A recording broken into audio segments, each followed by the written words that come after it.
Саламатсыздарбы угармандар.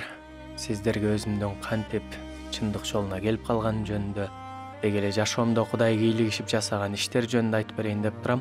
Өзүмдүн улутум уйгур, Өзбекстанда төрөлүп, ал жерде 3 жыл жашагандан кийин ата энем ажырашып кетет. Анан апам, мен жана 2 карындашым Бишкекке чоң ата чоң энемдикине көчүп келдик. Үй бүлөдө мен жалгыз эркек болгонум үчүн чоң энем мени аябай эркелетчү. Башкаларды андан корккондуктан мага жакшы мамиле жасашчу. Чоң энем болсо мусулманчылыкты катуу карманчу. Мага намаз окуганды үйрөттү. Бирок ага карабай мектепке бара элек жатып эле көчөдөгү балдар менен тамеки да ушул сыяктуу нерселерге аралаша баштадым. Чоң энем көзү өтүп кеткенден кийин жашоом дароо өзгөрдү. Уурулук деген жаман адатка көнүп алдым. Ал акырындык менен клиптомания, кыргызча айтканда кол туткак оорусуна айланды. Апам болсо үчөөбүздү тең бага албай калгандыктан бизди интернатка жиберди. Ал жактан мен аябай жаман болдум. Жашоо шартынан деле эмес, жан дүйнөм кыйналды. Интернаттан кача баштадым. Подвалдарда жашап, күндөз базар аралап жүрө берет элем. Ал кезде мен сыяктуу көчө таптаган балдар деле аз болчу. Көп өтпөй апамды мен туура эмес тарбиялаган деген жыйынтык менен энелик укуктан ажыратып салышты да мени башка интернатка которушту. Сабакты көп калтырганым үчүн 3 жыл көчпөй окудум. Деги эле өзүмдүн жакшы жагымды көрсөтө алган жокмун ал жактан. Негедир башкалардын мени сүйүшүн каалачумун. Жан дүйнөм сүйүүгө суусачу, бирок бардыгы тескерисинче болуп чыгат эле. Биз жашаган райондо ички иштер көп болчу. Ошолор, анан менден улуу балдар, ата энем жок болгон үчүн мени мазактап, шылдыңдашчу эле. Жан дүйнөмдү таарыныч, жек көрүү ээлеп алган. Чоңойсом баарынан өч алам деген максат менен жашап калгам ошондо. Дагы бир жолу интернаттан качып кетип, подвалда жашай баштадым. Мени болсо эч ким издеген жок. Себеби үйдөгүлөр мени интернатта дешет, интернаттагылар үйүндө деп ойлошот мени. Менин эч кимге керегим жок эле. Караңгы подвалда жалгыз жашагандан аябай коркчумун. Подвалдан чыкканда короодо балдардын ойногонун, түшкө маал апалары тамакка чакырганын укчумун. Мени эч ким чакырбагандыктан караңгы, муздак, көк чыттанган подвалыма кирип алып, аябай ыйлачумун. Курсагым ачка, жалгызмын, аябай корком. Анда мен 14 жашта элем. Ата-энелери паркка алып барган, бардык жагынан камсыз кылып, туулган күнүндө белек алышкан балдарга көз артар элем. Интернаттан 6-классты эптеп бүтүп, үйгө келдим. Кандайдыр бир керемет менен училищага өтүп кеттим. Анын деле стипендиясына эле карап тапшырдым. Уурлугумдун айынан милициянын учетуна алындым. Мени көп кармап кетишчү, бирок кайра эле бошотуп жиберишчү. Кудайга шүгүр, Кудай мени ошондой эле кайрымдуу, боорукер адамдарга жолуктурган экен. Бир жолу подвалдан кармап кетишти. Тергөөчү мени көпкө карап турду да, анан акча берип, тамак ичип кел деди. Училищадагы мастер мени жакындан билбесе да, менин толук эмес билимим менен окууга алганга сүйлөшүп берди. Көрсө, азыр ойлосом, Кудай мени сүйгөндүктөн ошондо эле мен үчүн кам көргөн экен. Бирок көп өтпөй дагы соттолдум. 3 айдан кийин бошотуп жиберишти. Анда 18 жашка чыккан элем. Жакын досторум пайда боло баштады. Бир жолу ууруга кирүүгө камданып жатканымды угушуп, каршы болуп тыйышты мени.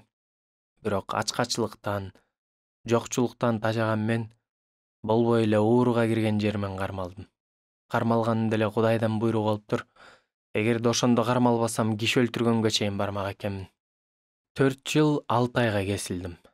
Петровка айылындагы колонияга жиберишти. Ал жердин жашоосун көрүп үрөйүм учту. Камактагылар бири-бирин сабашат. Арасынан андай жашоого чыдабай асынып өлгөндөр да болду. Дизентерия оорусуна чалдыктым. Корсагым аябай ачып, өзөгүм карарды. Ушунчалык ыза болуп, ушинтип ачкачылыктан өлөт белем деп, белгисиз бирөөгө кайрылып ыйладым. Анан жашаш үчүн чогуу жашагандардын мыйзамын билүү керек экенин түшүндүм. Көп өтпөй, ал жердин абройлуу адамына айландым. Эч нерседен кем карчы болбой калдым. Андан сырткары мусулманчылыкты кармай баштадым. Чочконун этин жебей калдым. Ислам тууралуу элге айтып берем. Бирок дагы эле баңгизат колдонуп жүрдүм. Бир аз убакыттан кийин туберкулез менен ооругандардын зонасына которулдум. бирок ооруганым үчүн эмес, кырдаал ушундай болуп калды. Ал жакта акырындык менен өлүп жаткандарды көрдүм. Менен тең балдар көп эле, кээделери бир шумдук, тери менен эле сөөгү алган. Ал жактан мени бир нече айдан кийин бошотушту. Мен чыккандан кийин баягы мени шылдыңдап күлгөндөрдөн өч ала баштадым. Өзгөчө өгөй атамды жек көрчүмүн. Мен чыкканда ал апамды таштап кетиптир. Бир жолу көчөдөн жолугуп калып, ушунчалык кыжырым келди. Өлөрчө сабай баштадым. Мени эч ким токтото албай коюптур. Тигини өлдү деп ойлоштур, бирок ал тирүү калды. Бул окуядан кийин мени эч ким шылдыңдап күлө албай калды. Кичинемден сүйүү көрбөгөндүктөн деги эле сүйүүнүн бар экенине ишенчү эмесмин. Бири-бирин өмүр бою сүйүп, сыйлап жашаган жубайларды көрүп таң калчумун. Бирок баары бир сүйүү деген жок деп ушундай ойлочумун. Менин кошунам Ыйсага ишенчү. Анын жашоосу, ойлору мага түшүнүксүз болчу. Ал бир жыл бою мени жекшембилик чогулушка сыйын үйгө чакырып жүрдү. Анан акыры чыгынып бир жолу бардым. Чогулушта айтылып жаткан сөздөрдүн бирөөсүн да түшүнгөн жокмун. Бирок ырчылар тобунун ырлары аябай жакты. Менин кыжырга толгон жүрөгүмдү жибитип, кандайдыр бир тынчтык тартуулап жатты. Кийинки чогулушка атайын ырык уш үчүн эле келдим. Насаат сөз угууга, анан ошол ырлар түрткү болду. Көп өтпөй жан дүйнөм мындай экиге бөлүнүп жатканын байкадым. Кандайдыр бир эки тарап күрөшүп жаткандай. Өлгөндөн кийин жаным кайда болот деген ойдон кыйналдым. Чындык кайда экенин билбейм. Бир күнү түн ичинде чөгөлүп алып, Кудайга кайрылып сурандым. Эгер мен сага келишимди кааласаң, анда мага туура жолду көрсөтчү деп өтүндүм. Ошондо бир жүрөгүмө ынануу келди. Ошентип 1999-жылы февраль айында Иса Машаякты кабыл алдым. Үйдөгүлөр болсо мени түшүнүшкөн жок. Мени саткын катары кабыл алышты. Апам мени урушуп, көргөндө эле катуу кыйкырчу болду. Мурун мага минтип кыйкырышына жол бермек эмесмин. Эми болсо Теңир жетектеп, өзүмөн чыгып кетпегенге жардам берип жатты. 2 жылдан кийин менин Иса менен болгон жашоомду көргөн апам каршы болбой калды. Ортобуздагы мамилебиз да өзгөрдү. 2002-жылы Россиядан апамдын байкеси келип, менин Исага ишенгенимди угуп, туугандардын баарын мага каршы үгүттөдү. Катуу куугунтукка ала башташты. Апам байкуш эки ортодо аябай кабатыр болду. Көп өтпөй апам кайтыш болду. Туугандар апамдын жансыз денесинин алдында Исадан баш тарт деп кыйнашты. Бирок Кудайга шүгүр, өз ишенимимде бекем турдум. Бирок туугандар муну менен тынчып калышкан жок.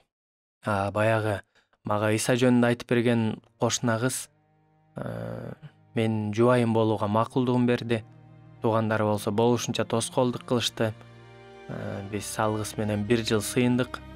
Ошентип Кудай башыбызды кошту. Азыр мен бактылуумун. Кудай менен көп нерсеге, кыялымдагыдан да ашык нерсеге ээ болдум. Жүрөгүмдө эч ким, эч нерсе буза албаган тынчтыкка ээмин. Кудай мени ушундай жол менен өзүнө алып келген үчүн ага чоң рахмат айтам. Аминь.